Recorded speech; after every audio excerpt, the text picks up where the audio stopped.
So Shrek 4 Ever out this After. week. Shrek Shrek 4 Ever After. Of course, Or that being the joke. Shrek for the money, or Shrek for pointless, or Shrek for heaven's sake, or, insert Fill in blank whichever here. one. Okay, so we've had 3 Shrek movies. First Shrek movie, great, exciting, really good. Was really wowed by the CGI. I remember actually interviewing one of the guys that directed it and saying I couldn't believe the texture of the cloth in the CGI. You remember that? And he said yes. Well, unfortunately, Much loved apart from Jensen Button, who didn't like it. No, yes, so he didn't get it because he didn't understand why anybody would choose to be ugly at the end. Then Shrek 2, which was still surprisingly funny, still kind of did that thing about sticking it to Disney and, kind of in gags that sort of worked quite well. Shrek 3, which really felt like it had pretty much done everything. And now Shrek 4 Ever After, which is, okay, what else can we do? Oh, I know. This time what we'll do is we'll invent a backstory that involves Rumpelstiltskin making some pact before the action started, and then we'll do It's a Wonderful Life when Shrek makes a deal which takes him out of the world and he finds out what the world will be like without him in it. Here's a clip. No matter what they take from me, they can't take away my dignity. Donkey, what's going on? Do you know where Fiona is? Shh, quiet, Ogre. You're gonna get me in trouble, and I need this job. I am not going back to work for old McDonald. Tell me the E-I-E-I-O. E-I-E-I. No, that's what I said. Where are my babies? And where's your wife, Dragon? Look, Ogre, I think you must have me confused with some other talking donkey. I've never seen you before in my life. Never seen me before. Come on, Donkey. Hey, and how you know my name anyway? It's me, Shrek. Your best friend? A donkey and an ogre friend? That's the most ridiculous thing I ever heard. Can you at least tell me where they're taking me? To the same place they take every ogre. To Rumpelstiltskin. Stiltskin. So there we go, and it's very hard. That was a good clip, wasn't it? Yeah, very good.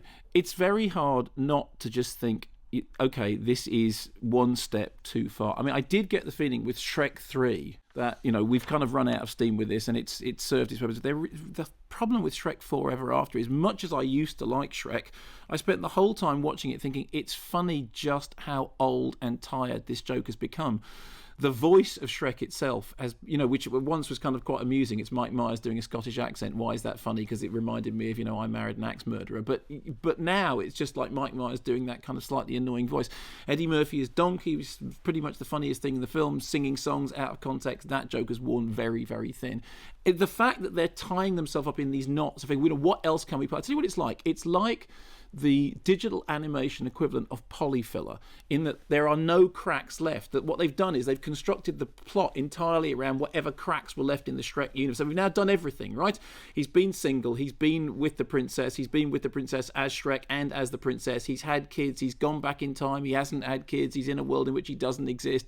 He's like, it's all done. It's everything, and it's all in it. So now if you looked at it and it was like a plasterboarded wall, it would be completely flat, now ready for painting. The Shrek universe has been completely sealed. The problem with it is it's such a joyless experience, and it's funny looking at it and remembering when I saw the first Shrek thinking, wow, this is punchy and edgy and kind of doing really interesting stuff and coming in from the margins and making a real challenge. And now you just think like it's not that it's terrible and that there's nothing that's going to amuse young audiences. I mean, it's made with all the usual dexterity and skill of something which is produced at this level. But it's just terribly, terribly ordinary, and from my point of view, kind of depressing. How many of the Shreks did you see? Did you get as far as 3? I never got as far as 3. You got as far as 2? The first 2, pretty good. Yeah, that's it. That's need. pretty much it. First 2, pretty good. 3, didn't really need it. But 4, I mean, it did remind me of Die Hard 4 Pointless. Just why? Why are we here? But do you think they might be thinking Shrek 5? Certainly at the end of the film, I came out of it going, well, the best you can say is that that's clearly it. And somebody else, a critic friend of mine, went, no, actually, there's a gap open in the end. And I thought, oh, no, that can't be right. So I suppose if the sums add up. But, I mean, it did look like a pretty final full stop to me. Shrek 5 Live, your World Cup station, every goal from every ground. Shrek Maybe 5D. that's the next one.